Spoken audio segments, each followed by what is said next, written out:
Welcome to Metal Mastermind. My name is Kenneth Candelas, and I am joined by my host. Right here, Jason Stallworth. What's up, everybody? Horns up, man. This is awesome. Really excited about today, man. Jason, always love talking with you, brother, because every time we do these episodes, I always feel like I always walk away with some sort of like mental ground ready to tackle my day. Yeah, it's good stuff. I love what we do, and we want to add value to you guys watching too, man. And Ken and I, we both feed off each other's energy, man. We're pounding the pavement here, just trying to crank out as much awesome and relevant content as we possibly can for you guys. So, but dude, real quick, Ken, what are you drinking right now, dude? Oh, If anything, what am I drinking? yeah. Just mineral water through my Good Morning America glass. Mineral water, nice. That's right, um, Dewey. I don't know if the guys know this watching right now, but you were actually, or I guess you still are. I know the pandemic kind of set things back, but you're a sound engineer for Good Morning America. mhm. Yeah. Technically, we call it an audio technician. What I'm doing, I am mostly the person who sets up the microphones and interacts Yeah. with the artists right on stage. The engineers, they kind of sit in the back where they're mixing everything. Gotcha, so gotcha. So they're um, not doing any work then. You're doing all the work and yeah, I'm doing all the heavy lifting and all that stuff. So, oh yeah. but yeah, my job directly impacts them. So I have to make sure that I'm putting the microphones in the right places and it all looks good for the cameras. Otherwise, the director gets angry and that good stuff. So it's a lot of fun. Oh my god, dude, yeah. But yeah, no, you're absolutely right. I mean, like the whole pandemic definitely changed a lot of things, and that's because the musicians, they don't want to risk going into Times Square where we had Oh dude, yeah. COVID kind of be a big thing. So the idea is they've been broadcasting from wherever they are in the world, in their studios, and well, my job has been kind of irrelevant at this point. So I'm still waiting to hear back if I'm even going back to GMA. Who knows what, there's been so many changes in this world, right? So many people have just kind of figured that, oh, well, we or companies have said, well, this job seems to not be that important, so we won't hire you Yeah, back, true. and hey, if I don't work with GMA ever again, it's fine, man. I'm totally good with that. It's rough going in at 1 a.m. in the morning. Oh yeah, you have some crazy hours, dude. Wow. Not fun. But Man. it is fun, but it's just very taxing on the body. Yeah, that is, And dude. I've Man. been so much more grateful for having some rest in my life. Yeah. But we're not talking about GMA today, right? That's not what it's about. But although I appreciate it, we're actually talking about something really really cool Yeah. that everybody, I think it's safe to say we never ignore this part whenever we listen to it, and that's No. the vocals, right, The Jason? vocals, yeah. What? Something everybody struggles with too. I think a lot of people struggle with either writing lyrics or writing those lyrics and getting them to be an actual song because you got to put the two together, which is Right. something that we're really going to dive pretty deep into today. So I'm kind of excited about this one, man. This is I totally. we're gonna get into some deep stuff here, man. So dude, I think the first topic we have in this big topic that we're going to cover is working with your initial lyrics. And Ken, we were talking last week about the melody and the key of the vocals. So how exactly do those relate in your words, dude? Melody and the key. Okay, so let's define what a melody is, right? Because some people don't necessarily get this right. The melody is the singable part to your song. Let's just put it that way, right? Um, there's a specific sort of like theme that you can walk away with humming. That's a melody. The key, right, is the overarching like or hierarchy of notes that are predominantly used in the song, right? So working with melody and key signatures. Let's just say this for starters. A lot of music theorists, right? And when I say music theorists, I mean people who love to analyze music. When they look back in history and they see the trends of how composers made their melodies and all this kind of stuff, it almost becomes sort of like a bigger thing than just like mathematics, for example. Like math hasn't really changed that much in the past, hundreds of years. It hasn't really changed that much. What has changed with music, though, right? Because music is an art, it's an approach from some sort of emotional standpoint as human beings, right? It comes from the ethos of our imagination. Music theory seeks to understand what music is, in a sense. It's not necessarily the book, the law to how to write music. Music theory is music theory for a reason. It's basically theorizing what are some good practices that have proven to work in the past, right? So as you start to write forward, with your music and your concepts. Sorry guys, there might be some sounds you might hear. There's some construction is happening outside here, so forgive me. But it's organic,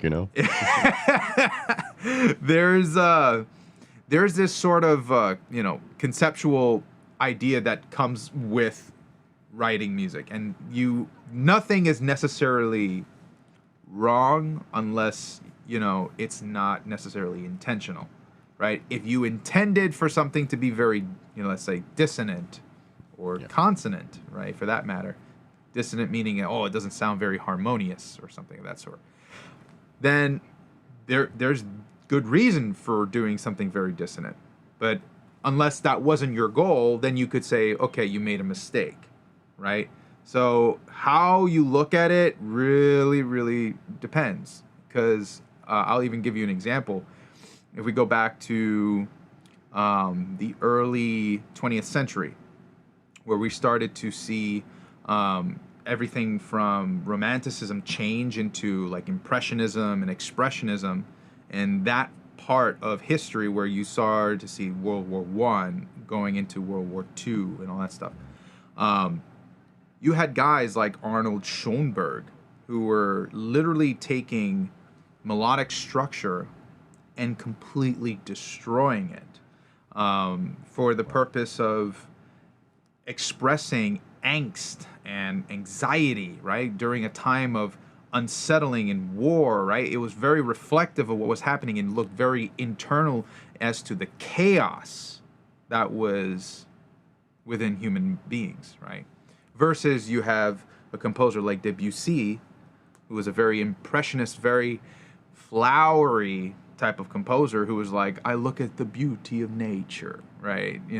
So your perspective definitely has a giant impact onto how you portray your melodies within the key that you're working with, right? If you want to be a little bit more chromatic, go ahead.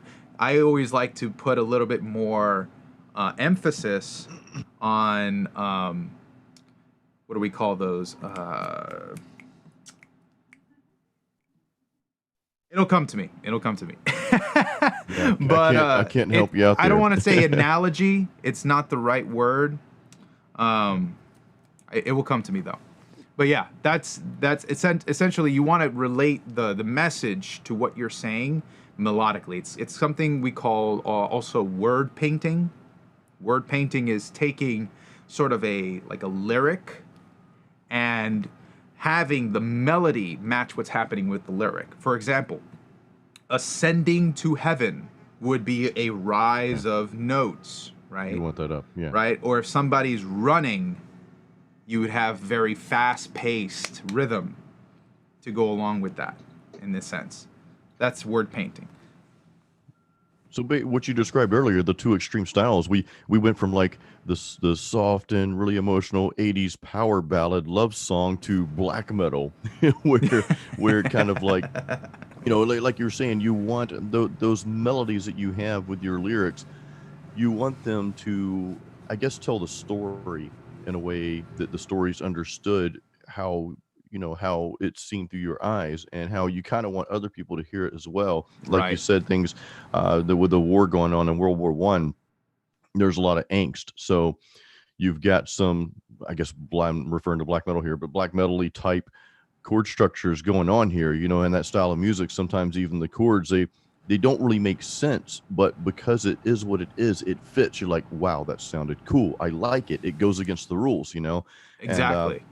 so I think in melodies of vocals had to kind of be along that same line, because, dude, lyrics, not only lyrics, but the vocals themselves are quite powerful, the melodies and stuff like that. But what do you think about, we're talking about melodies, but we think about death metal vocals, though, because death metal's a lot of time is that one monotone thing. But of course, you've got some low growls, you've got some screeching and screams and that sort of thing too. What are your thoughts, Ken, on finding melodies with that, or S- maybe, I guess, word structures with that? So, and by the way, the word I was thinking of was allegory.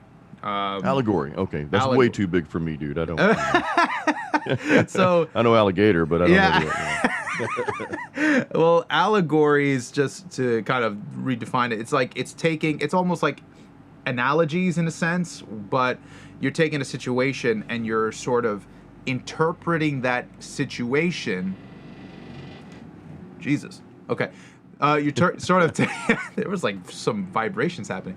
So you're taking that sort of concept and you're sort of visualizing it in your art, to sort of reflect the situation. This is very popular with something like Dante's Inferno, right? So Yeah. the sins that people committed were reflected within the circle of hell that they resided, right? So, for example, somebody who was very lustful in life, having very frivolous amounts of sex, they would Yeah. go in Dante's story. They would go to the circle of lust, where it was a tornado, which Mm. was to represent their wild lustfulness, and they would never be able to touch their lovers Oh, through this ouch. tornado, right? So that's an allegory. That's an example of an allegory. And using that within music is like super creative. Like, why not get into that, right? When you're writing with death metal, black metal, and all of these like growls and screams, Yeah. you want to sort of emphasize a certain point when you do that. I feel like metal doesn't have to always be using screaming vocals. I think that has its part, has its place. It makes an emphasis on a certain emotion, right? Now, of course, like not to say that every song needs to have melodic vocals in it. That's not necessarily true. But if you're doing vocals that have a lot of growls in it, your melody will then be taking place with a different instrument, right? So, for example, guitars. Guitars love to have this sort of cohesive balance between vocals. Otherwise, if you got a guitar that's playing a lot of lead melodic stuff, and then you have a vocal trying to do melodic stuff, you're almost confused as a listener. You don't really know what is it that's being highlighted here. So you either have to pick and choose. You need Um, a contrast there. Yeah, that makes perfect sense, dude. Yeah. Yeah, that's why we have rhythm guitars and we have lead Yeah. guitars during those lead solos. Yeah. um, Exactly. so you have to have that sort of balance and structure between the instruments. Hmm. You know. No, Um, dude, we were yeah. talking about tools, I know, last week a little bit. And you have a tool that you work with sometimes to kind of help us out with that, because we're talking about kind of lining those vocal parts up with, and we guys, we won't share too much of the tool, because we're not really, it's just kind of something to help out with. But explain the philosophy, though, behind like lining up your vocals with the notes, because I think that's a lot of times what we have problems with. You know what I mean? Sure. So Well, I think what you're talking about is musical notation. Yeah, yeah, And there's a good, there's a good point to using musical notation, or there's a good situation when you should use it. I don't think it's necessary for everything to be done with music notation. I think if you have an idea and you know how to execute it, you should just execute it, unless your intention is to, sell, your performance in writing form so other people can also emulate you. That's very popular for, sheet music and books that you see, like from guys like Metallica. I think they have their own sheet music book where you can read the tabs and yeah. see exactly how they actually played those parts, which is awesome. And that could be an element to your music that you might want to highlight. But it's not necessary all the time. As a matter of fact, I only think it's more helpful when you're outsourcing people to play certain parts, That makes because sense. Yeah. right, if unless the person's very closely engaged with it, or you give them the freedom to sort of improv the way they feel like they should, um, then maybe all you need for them is like a chord structure, as to say, okay, here's where these chords are, and do what you will with that. But for some people, it helps to give a sort of guideline, or fully written out score for them to write. I mean, Yeah. to perform to. It makes it a lot easier. It's a little bit more efficient, especially if they're very musically knowledgeable in that sense. But what I really like about writing vocal parts in something like Sibelius or Finale, these music notation programs that are out there, is that you could really get your lyrics in line with the rhythm, right? So you could see Yeah. where your words are actually falling, and work it out with someone you're trying to have, let's say, perform on your record. Yeah. To that point, probably one of the most frequently asked questions that I get, as a solo artist, I put my first album out last year that had vocals, my first vocal album out, and one of the questions that I get all the time, still even today, is, do you write the lyrics and melody lines to fit the music that you wrote, or do you try to fit those, or do you do vice versa? Do you have like the lyrics that you wrote and you've got a melody line and you try to fit the music to that? I mean, I know you can do it both ways, but uh, that's one of the most asked questions, though, dude, that I Well, get, and yeah. What do sometimes I you don't know how to do? answer I'm that. curious, because how do you go about writing your own vocals? Because this past album you did was Yeah, your first vocal performance on your music. Am I yeah. correct? It was, dude. And what I do, and I'll share this with all you guys. What I do is, a lot of times I'll write the lyrics after the music. I'll write the music first because as a guitar player, and I think this is easier for guitar players and maybe keyboard players as well, because we're constantly writing music. We're constantly writing music. So then you write that music and then you go back and listen to it and you're like, oh, I hear melody line in that, and it's not just a guitar solo melody line, but it's like, and then you start thinking of lyrics. So I've always written the music first. Most every song I've written the music first. Very seldom, it's a rare case that I'll get lyrics that in a melody line that just pops in my head. It's happened before, but probably like only 10% of the time I'll have something in my head. I'm like, I've got this melody line, and then okay, I'm going to go in the studio right now, write down these lyrics. I'm going to try to come up with a piece of music that matches this vocal melody. That happens 10% of the time. I did that like 2 months ago. I was cutting grass and I had this melody and these lyrics, and it ended up being a country song. I'm like, what the, like, how did this happen? you know, That's but hilarious.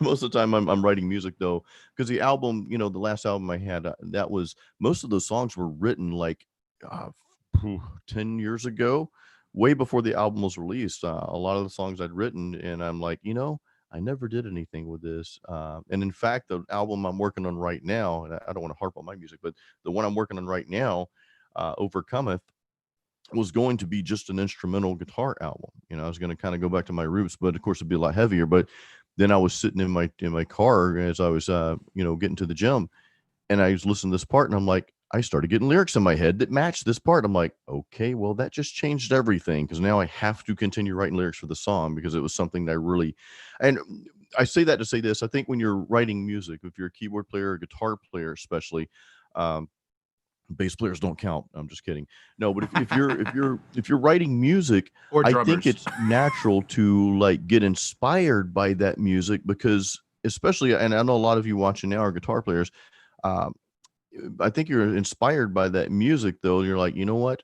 There's more to this. There's more to this. So you start naturally thinking of lyrics that fit the feel of that song. So that's my process anyway. How do you write, Ken? Do you kind of do the same thing, or I know you're a Um, multi instrumentalist, so Uh, I'm sorry. I had just read Al Acoustic's oh, funny comment here about secretly building my apocalyptic underground survival shelter. Yes, dude, guys, yes, I have there. commissioned the state of New York to just I've contracted them to build my bunkers for it. Yes, dude, yes, But no.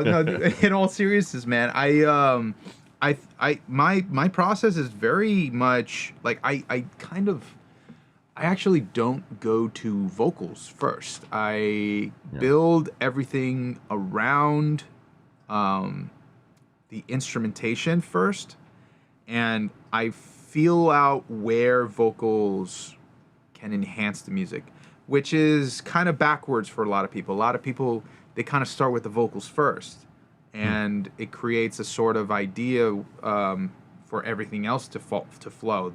They'll have a melody in their head, and then they'll play the chords to that, so that it's yeah, basically creating the full-fledged song from that. But I actually love writing like riffs and stuff like that. yeah, Most of my melodic ideas will be on my phone. They're just like, and I'm just yeah, doing some riffing, and then I'll expand upon that within the instrumentation. Then I'm like feeling, I'm like, oh yeah, this is really cool. And then from that, then I start to get like some other melodic ideas to add to that. And it's a backwards way of working what most people do, but it works for me. And I feel like I'm focusing more on the heaviness of the metal that I'm writing, and beyond that, the vocals are something that enhance what's doing that. So in a sense, the vocals are not really the center of all yeah, that's going on. They're playing the part of uh, adding excitement to what's happening, and I find it to be a very emotionally like underlying engagement.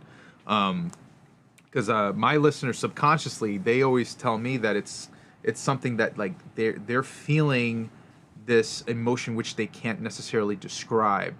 And the lyrics, the special thing about lyrics is that they can really help bring to light what it is the song is about, what what sort of message is trying to resonate with the audience. But at the same time, some people are there are two types of listeners. Some people are very focused on lyrics. Some people are very focused on melody. mhm, And I try to, for those who are like really lyrically engaged, um, I try to put a lot of thought into the words that are being used, but at the same time, that melodic emphasis serves to be sort of this underlying thing that even melodic lovers are like very much in tune with how it resonates with the rest of the music. Um, so it's kind of a supporting role in a sense. It's not like, the typical egotistical like four frontal singer. I try to always look at it as what serves the song as a whole, not necessarily what yeah. serves the individual singing that part. Um, and that works for me. You know, that's how I go about doing it. That's Um, such a powerful point that you just made. You said one thing that I think every musician and a lot of us metal guys do, but sometimes guitar players have a hard time with this, and lead singers too. But you said you do what's best for the song. You're thinking about the song. You're not thinking about someone's individual part. I even try to do that when I'm playing guitar solos now. It's like, okay, there's some parts that call for shredding, but I don't want to be one of those that like, okay, every millisecond of the song has to be shredding, right? Because it gets boring. But vocally, Whereas non-metal bands, usually the vocalist is the biggest ego of the band, even in rock and roll, probably especially in rock and roll, right? And a lot of times those lyrics come first and the vocal lines come first and the music supports the singer. But you made a great point though, dude. In our genre, see, we like everything upside down, our pentagrams to the way we write music, you know? Yeah, man. It's So we kind of do true. it backwards, you know. It's more, I think, about the music than it is about the vocals. Like you said, the vocals is just a really nice addition to that. But you can listen to instrumental metal, and I think a lot of us can listen to instrumental metal and be just as happy. We love the vocals, don't get me wrong. You know, when I hear Amon Amarth or Alyssa with Arch Enemy, or even like people like Dave Mustaine, he's got that snarl, and then he goes into like a melody. You know, we love that. But like you said, man, it's almost like just something there to support everything that's going on. It's like metal truly is a band. It's not really about one person, Yes, you know. absolutely. I think that's a really great point too. You don't really see too many, um, I guess, soloists within the metal community as opposed to how many bands are out there. Now, I think in many ways, because of the way industry is changing, I think you're going to start seeing more soloists. Yeah. Hey, what's going on? So, It's apocalypse, dude. It really is, man. dude, man, it's my bunker. They're doing a great job. Money well spent. No, the We're all going to Ken's town. When shit hits the fans in the world, we're gonna go to Ken's bunker in New Oh, York. Okay, so God. buy your plane tickets now, guys. what I really think is important to take away is, I mean, yes, the whole idea that the industry is changing and more individuals are able to sort of write their own music at home. You're going to start seeing more solo artists come about. But Yeah. one of the things about metal that you mentioned is a great point too, where it's kind of upside down in the songwriting process. It's all about the feeling first, because what do metalheads really love to do? Well, that's moshing when they're at the concert, right? So how do you entice metal heads to do moshing? Well, you got to focus first on the feeling of what's happening. You can't necessarily just start with melody, because melody doesn't necessarily evoke that. What really does is like drums and guitars and all that kind of stuff. You know what I mean? I think there's certain genres that maybe the melody plays a little bit greater role. I would say like in maybe symphonic metal and some of the power metal, some of stuff like that. But when we get into even the old school thrash metal, you know, when you're hearing the really old Metallica and Testament and Exodus and all those bands, you know, yeah, they had some melodies, but honestly, I don't know that it would matter what melody they were using, because they would be like, okay, this is just it. This is who we are. And they're not so focused on, well, I have to be the greatest singer in the world to do this. And then we get into the extreme metal, like the melodic death metal and black metal and even the metal core, where you don't really have to have a melody per se, but you still have that art. And sometimes I think it's more difficult. You have that art of aligning your vocal parts with the music. I So definitely that's want that's kind of a challenge. to touch up on that, because Faceless even said here, uh, writing lyrics always turned out like rapping, which is actually a good point, because It is a good point. Yeah. if you're especially when you're talking about like death metal, where it's not so much as melodic, it's very much Yeah. angst and aggressive and growls and stuff like that. If you don't have a sort of way to map that to what you're listening to, it's a big challenge, and chances are you're going to be reworking a lot of the wording. I love to keep a thesaurus on hand, so that I could always reference any words that I'm trying to fit into a certain like stanza or line, to make sure that it's rhythmically in time. Part of writing the vocals for stuff like metal is very dependent on syllables, and counting those syllables as part of your rhythm. Um, that's actually in a way. I mean, it's a very musical thing in general, but it started like with medieval times where how people were supposed to be singing these plain chants, you know, for the monks. Yeah, So, dude. oh, let there be the total, right? This, all that Put stuff, some double bass in there with that. all of that stuff. There was actually no rhythm necessarily written out, but Yeah. the rhythm they said was always through the syllables of the word. So you would have to kind of take that into account as you were singing, that your rhythm was based on to what were the words you were singing. And I think we have to remember to adopt that into our lyrics as we're, you know, writing for the music, because right when you're writing a chug, you know, right, Yeah. you need to have some sort of counter rhythm as a melodic vocalist or death metal vocalist to align with that rhythm. I mean, the masters at doing this, take a listen to Meshuggah, dude. All right.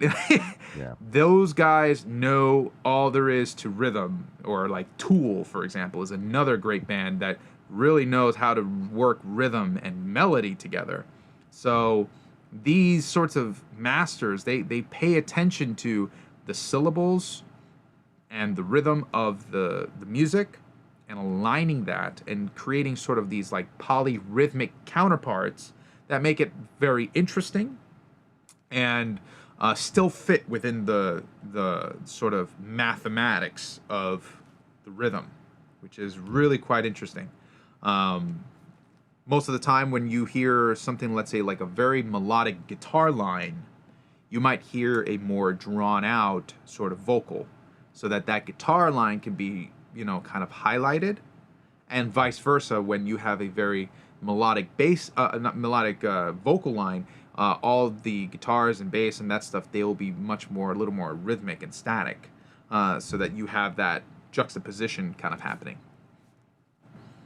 I love that, by the way. That's so cool. And like I think the same with, we're talking about melodies, the same with like how your words are fitting together. So if you, let's say the song is ringing out some power chords, if the guitar's not doing a whole lot, that's a good time for the vocals to maybe be a little bit busier. However, if there's a busy part for vocals, like wordy vocals, there's, a lot of phrases and words kind of jumbled together for that one part. Maybe you want the guitar doing something a little bit different, you know what I mean, or vice versa. So in other words, we said this earlier, you don't want it to sound like everything is doing the same thing all the time. I give the same lessons to bass players, guitar players who want to play bass. I did a video on this a while back last week, and talking about the bass guitar doesn't always have to play every single note the guitar plays. Right. Sometimes you want some contrast there. If the guitar is being busy, well, the bass maybe needs to drop back a little bit and just hold those notes. Or if the guitar is holding out a note, maybe you want some bass runs in there to kind of fill in those Love that. gaps. So you want everything orchestrated like that, I love that. Yeah, man. I'm a fan of like awesome bass lines, man. Bass. Yeah, me too. I think bass players get a bad rep for not being good players, but like, They do, yeah. man, dude, like, there's nothing sexier than a fucking great bass line, and Yeah. I love like having that counterpoint of those That's nice. melodic harmonies. Like, really, like, man, if you have like the guitar hitting the root instead of the bass could be playing like the inversion of that, so at either the fifth or the third or something above that. And man, like, it creates like this sort of awesome harmony that you can have so much more. You can almost treat the bass line as another melodic line, honestly. I love viewing it that way, because then you sort of create this very, it's not to say that it's busy, but it's so much more involved. It's not so simple. It's so much more elaborated and complex that the listener, they pay attention to something a little different than the typical just, guitar lines and stuff that they're used to. Right. Now, guitar, of Right. course, guitar is self-explanatory, I think, but there's a time and place for guitars to have their moment. Just like I think there should be time and place for a bass player to have their moment. I think they don't have to always be just playing just the roots and just chugging along all the time. No, I agree with you, man. Yeah, I totally, because it makes the song that much better. And I think that's where bands, a lot of bands, and I'm going to get killed for saying this, but a lot of the modern metal bands that I've heard, the albums, all the songs just kind of sound very similar to me. And I know that there's a certain feel you want to capture, but I think a good way to prevent your songs from all sounding the same is to have what you're talking about in there. Maybe two songs on the album have a little bass solo. I've got two songs on my last album. There's one that there's a bass Oh solo in there, yeah. and then another song, the verses, the guitars drop out completely on the verses, and you just got a little bit of bass line, well, a lot of bass line with some distortion. So, and I'm not highlighting my own stuff, but I learned that from listening to other bands, from other masters in the game. Megadeth's a good example. I revert back to them a lot because they have such awesome orchestrated music for metal.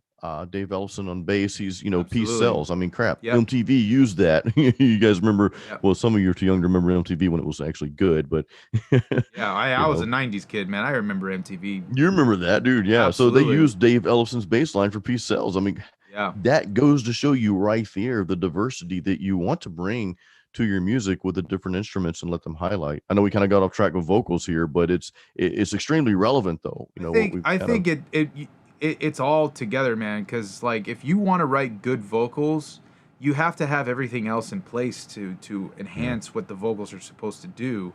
I think one of the important takeaways about vocals is that it's the most relatable instrument to a listener. You can hear the lyrics and understand like the story behind it, and you can relate to what's being said and get more involved with the music that way. I think that's one of the reasons why you typically like music with lyrics and vocals tend to just do better in the market. Yeah. People love, like guitar players like Steve Vai or Marty Friedman, but Yeah. that's a much smaller niche than it is for people who listen to Megadeth. It's just so much more Yeah. relatable. The vocals make a big difference in the overall impact. So I think I prefer to, like I was saying earlier, I prefer to start with the band creating sort of the foundation for the vocals to then be written on top of that. And then as you're working through, you almost kind of treat it like a duet, where the vocals and the guitars and the bass, they all have to like mingle and work together. So sometimes the vocals will have a shining point here, sometimes the guitars have a shining point here, bass, and so on and so forth for the rest of the band. Even if you got keyboards in the band, of course, that's a big thing for metal as well. I love keys in metal, dude. Keys I love it. keys can be everything. Keys can Yeah. be the pads that hold everything together, the glue, Yeah. or they could be the very shining moment of the entire song. Yeah. You got everything from like what you hear in bands like Epica to you hear in something like Paradise Lost with Symphony X, where it's just piano in the beginning, and that's you hear the piano and vocals, right? And when you have something so melodic and like a piano, melodic vocals really work very well for that. Right? I don't think I've ever heard too much of a situation where you heard a piano and then you also heard, yeah, That would be kind of cool though, yeah, dude. hey Something a little man, different. hey, if somebody can figure that out, how to blend the two, man, I'm all up for it, man. I think that's so cool. And another point I want to also mention is that like I know it's super hard to detach yourself from your influences, because we're sort of in a way we brainwash ourselves into adhering to certain sounds that we think Has to are be a certain supposed. way. Yeah, it Yeah. has to be a certain way or whatever. Not necessarily, man. Like if it's not conventional, you might have something really, really cool on your hands if you do it right. And you gotta sort of encourage that. Look, like, I'll go back to the whole medieval thing, but when we were in the medieval ages, we were singing hymns that had no chromaticism for like 1,000 years until somebody in the Renaissance decided to start playing around with some dissonance. Okay, so Yeah. you might start something doing something different, right? And we're in an age now where everybody is like starting to become globalized. Everything's already globalized, but it's just like there's so much more influence from around the world, Eastern, Western, Northern, Southern. It's just all on the map, man. So like, take your influences, and if you have a like a background that's very unique in some sort of ethnicity, right? You know, think of Sepultura from like South Yeah, America, dude. man. Like this type of music, they include like rhythms like the joropo, which is like a Venezuelan type of rhythm, where you Let's go have sort of tribal, like a dude. triplet. Yeah. You could create a metal riff out of that. Like that's super cool. Having Yeah. stuff like that in your music defines like your sound, right? So, and put that into your vocals, right? If you make flamenco metal, right? Who's to say you can't have flamenco vocals happening while you do your flamenco metal guitars, right? Like that's cool. That's new. That's different. Flamenco metal is like a really small niche, by the way. Like, if you want to get into that, I'm just saying. um, No, it's great. You have to be authentic today, though, man, because like you said, dude, we have the internet, and it's like today, it's almost like everybody's famous, everybody's a musician, everybody's an artist. I mean, I'm a small time artist. I get to have a little artist thing on my YouTube channel. But I just the other day I came across somebody's YouTube channel, and I don't even know who they were, and they only had a few followers, and they had an artist tag. So, and right. that I'm not saying that's a bad thing, but there's just so much of everything out there. I think to stand out, you really have to not go after someone else's sound. And like you said, Ken, you said kind of maybe detach a little bit from your influences when you're writing. You can have some of that, but really go for an authentic original sound that that's yours. That go for go for a genre that hasn't been created yet. And of course, we're metal, right? Yeah. That's our genre, but go for a subgenre like flamenco metal. I'd never even heard of that before, but it Yeah. sounds cool. We could do country metal. I told you I was writing country stuff earlier. I'm like, don't know how, but I mean, yeah. Look, how do you, and the question is for a lot of people, like, how do I create my own sound? Well, the yeah, first thing is to just start yeah, and just like write, and you need to kind of just get your thoughts onto some sort of tangible paper, right? yeah, To listen to it, and then also kind of reflect on what was your upbringing like, because there are elements in your life that have probably mingled with other, like, either influences or of stuff along the way. For example, if like I'm a Puerto Rican, right? So a lot of my background comes from Puerto Rican music and Latin music and salsa, and during Christmas I would always listen to salsa music. So that's a big nice. thing. So one of the biggest things for me in my music is implementing a sort of Caribbean like swing to a lot of my rhythms, right? That's a That's a cool, right. cool So thing, there, dude. Yeah, it's not necessarily that I'm writing like a salsa player, but I'm writing with the feeling, of that heritage, right? And that's what's yeah, really driving a lot of my rhythms. So you'll always hear sort of like a like a clave type of thing, ba ba ba ba ba. Like that's a very Latin rhythm to implement, and I've even explicitly put it in my music as well at times.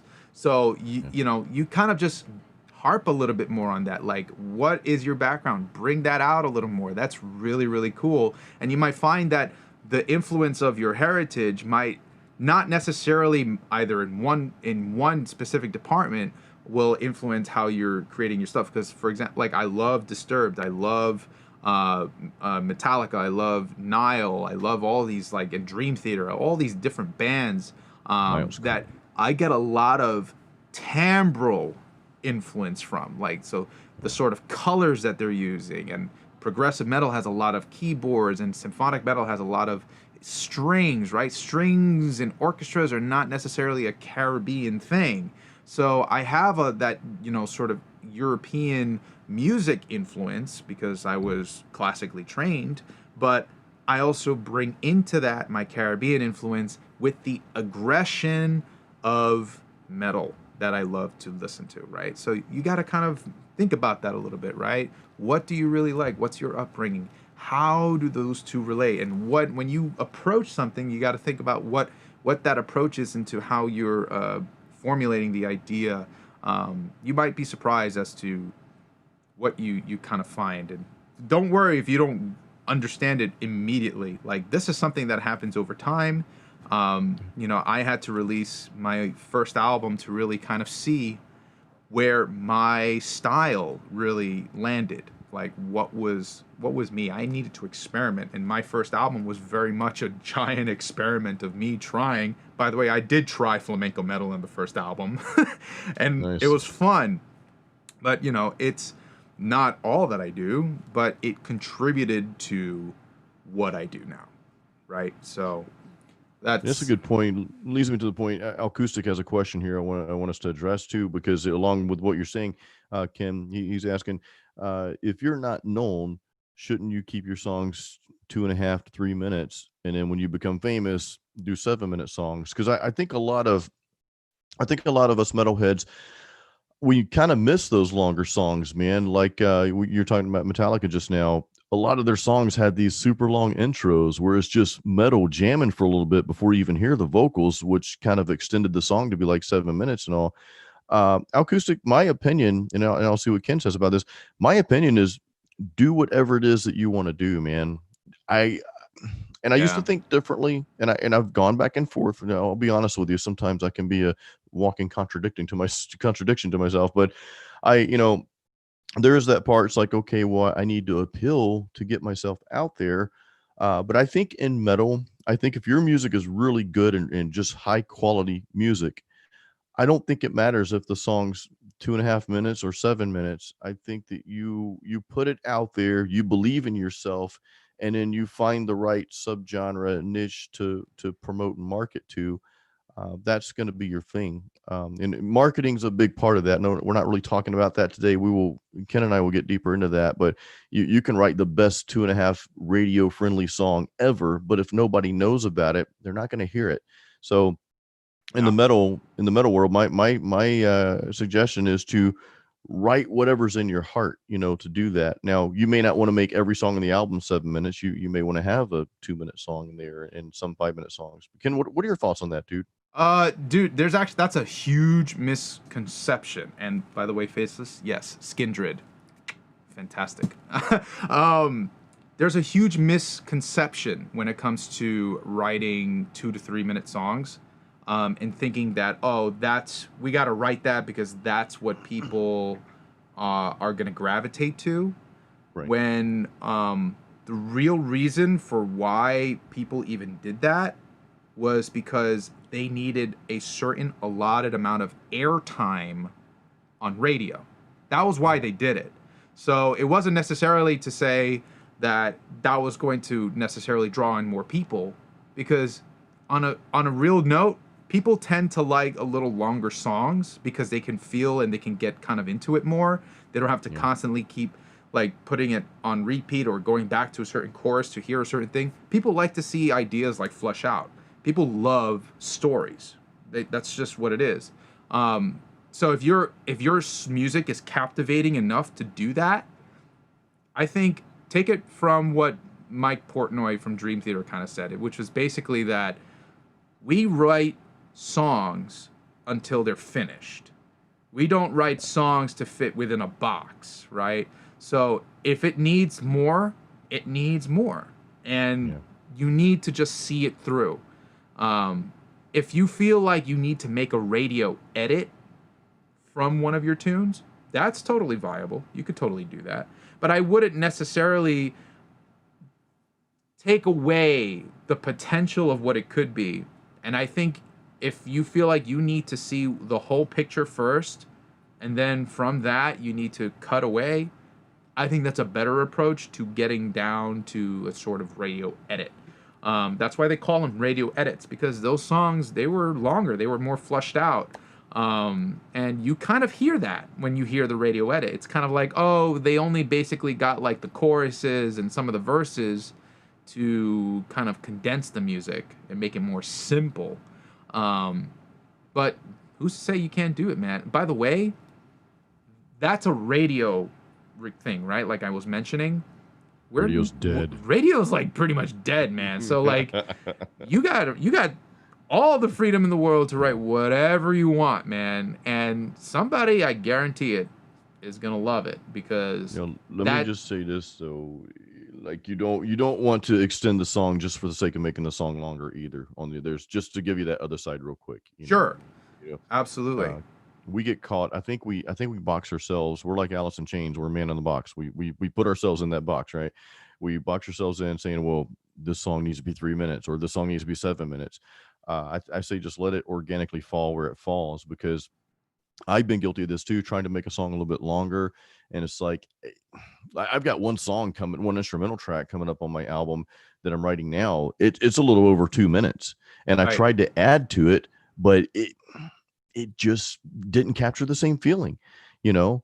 Now most of the songs are of course longer than that, but don't try to push it to the point where it's just not natural, because then you'll just end up creating a song that you're it's not really you don't really like. It's like, okay, I wish I wouldn't have did that, If you feel just like, my 2 cents. yeah, if you feel like you're restricting whatever you're trying to do, or you're trying to extend too much, like stretching yourself too thin on what you're trying to do, those are signs. Those are like red flags of like, okay, I might Yeah. be overdoing or underdoing something that really needs like a sort of sweet spot, right? So it's you got to feel it out in that sense. I can't say that there is a necessary like a formula to everything, because like everything, dude, I'm like the worst example of a formula, because everything I write is like totally against the grain.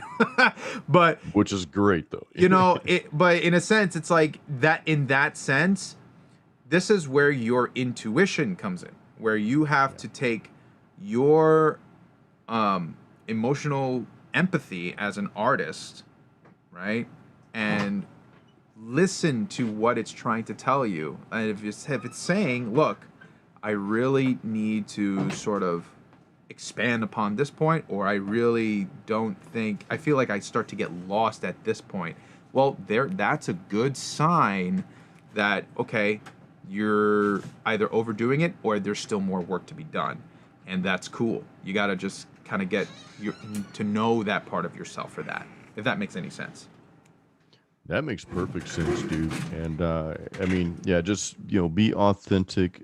Go like Ken said, you've got to use your intuition. Always trust that. Trust that when you're writing. I think we a lot of us constantly struggle. We have this cognitive bias that things need to be a certain way, because society, as we grow up in school and all that, we are told what to do, what not to do. We're put in this little box of how we should act and dress, part your hair to the side, nice and successful, which that's not happening, but you know what I mean. We're put in this little box from a child, that all these little rules, and those rules have their place for the most part, but when we get into the creative stuff in the music, we kind of have to go against those rules and break them and just pretend they don't Right. exist. They don't exist at all. One thing I want to touch on real quick, because I know a lot of you guitar players, and I wanted to mention this real quick. When you're writing, music, and then you want to fit those lyrics to the music, if you're the guitarist and you're the vocalist, make sure that you can play and sing that that riff at the same time. I royally screwed up on my last album, Masterpiece. There's two parts. There's a part to two songs that I cannot sing and play. Now I'm gonna practice some more, but because I don't play live, I want to play live, but that's put on hold right now. But because I don't play my songs often, I never thought to, well, let me see if I can pull this off live. Well, That's a big deal for that's guitarists. true, man. And Jason, you might need a second guitarist to back you up. I would playing live. I would, if I were to play Yeah. my stuff live, I would have to, because the thing about when we're writing music in today's world, in our studio, our home studios, because every one of you probably have some sort of home studio. We write the guitar part, we record it, and then we go back and write lyrics to it and sing along with it, and then we'll record it. But Right. when we're recording, we're not recording us playing and singing at the same time. But I learned this when I started doing some YouTube lives, some live shows on live streaming shows. And I'm like, well, I can't play these two songs because I'm gonna screw it up, you know. So that's just something that and it doesn't mean you shouldn't go after it. I mean, if there's a difficult part, don't not do it because it's difficult. Work at it, practice it, and if it's just one of those things that's just not meshing, then just consider rearranging that guitar part or that vocal part so that they kind of fit a little bit better. Because chances are, if you can't make it work, it, there might be a little bit better way for that to sound. Just my opinion on that. So I think that's great because man, there's this band. I forgot what his name is. It has like orange in the middle of it or something of that sort. Um, but I went to a Mayhem Fest at one point, and this is dude. Mayhem Fest. Well, towards the end, Mayhem Fest kind of like diluted, and it wasn't really as it used to be before. It's not. Ozfest was like the epitome of all metal festivals. Mayhem Fest was, I would say it wasn't like at all what Ozfest used to be. And I used to have friends that went to Ozfest, and they can say the same thing. But all I will say is, man, when you're listening to the drummer try to play metal and sing at the same time, it is the funniest freaking thing on the planet. It's just like, that's crazy. What is this? Does this guy even breathe? Oh, That's man. tough. Yeah, you gotta pick the right instrument, I think, for these things. Man, like you can't be playing like blast beats and being able to expect like your body is able to handle so much. Like maybe for a short period of time, but like after a certain point, your body just gets exhausted, right? So look, for people who are not completely aware about how singing works, right? Singing does not happen here at all. It doesn't even just happen in your diaphragm. It's not in your throat. It's not just in your diaphragm. It's your whole body, right? You actually, for certain notes, like people have to achieve certain postures in order to get those notes out of their body because it requires all of your muscles to sort of like contract and stuff like that. So it's an entire bodily experience when you're singing, right? It's not just one isolated part. So if you have other parts of your body that are devoted to certain instruments and they can't necessarily focus all on just vocals, your vocals will obviously suffer, right? And you have, if you're going to intend on doing that, playing. Now guitar is a little easier than drums, and when it comes to singing, drums are so physical. But when you're doing guitar, that's a giant coordination challenge, right? So now you have to sort of build the mental capacity of being able to do guitar work and complex guitar work at that, and also vocal and awareness of what the lyric you're saying is.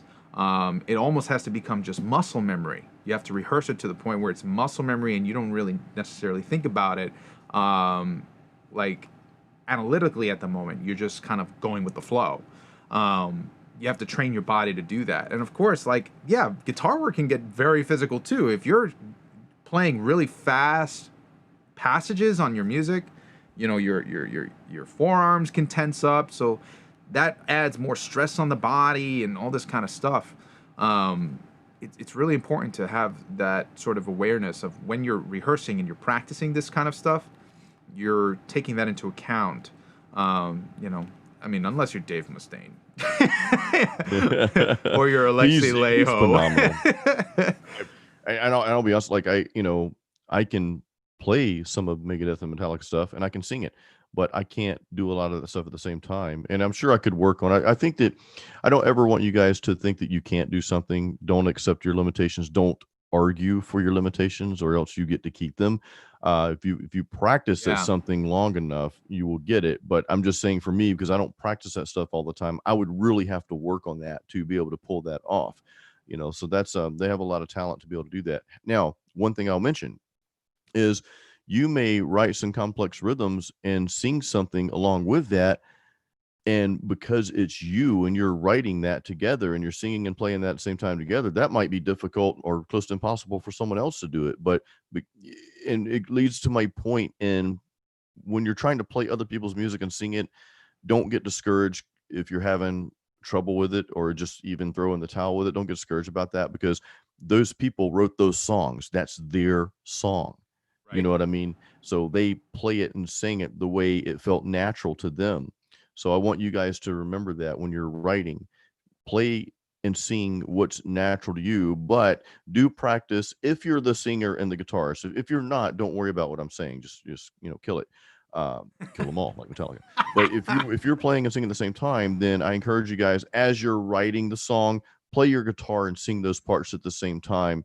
And I think it'll just help you formulate your own organic way of writing much, much better. One thing I want to touch on, I know we're at the hour here, but Ken, one thing I want to touch on real quick is, we're talking about lyrics.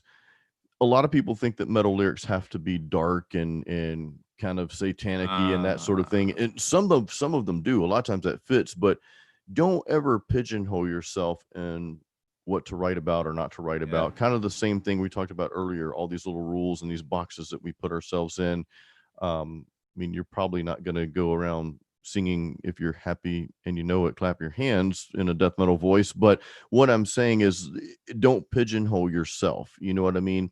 Don't try to force your lyrics or your music or the melodies to be something that they're not, just because you're trying to fit it in a certain category. Right. That's kind of one of my ending notes I want to leave you guys. What are your thoughts on that, Ken? I know you have some Yeah, good stuff definitely. on that as well. I think it's important just to stay true to what it is that you want to say, and you don't have to make yourself out to be someone you're not. It Right. actually works against you because people know a fraud when they see one.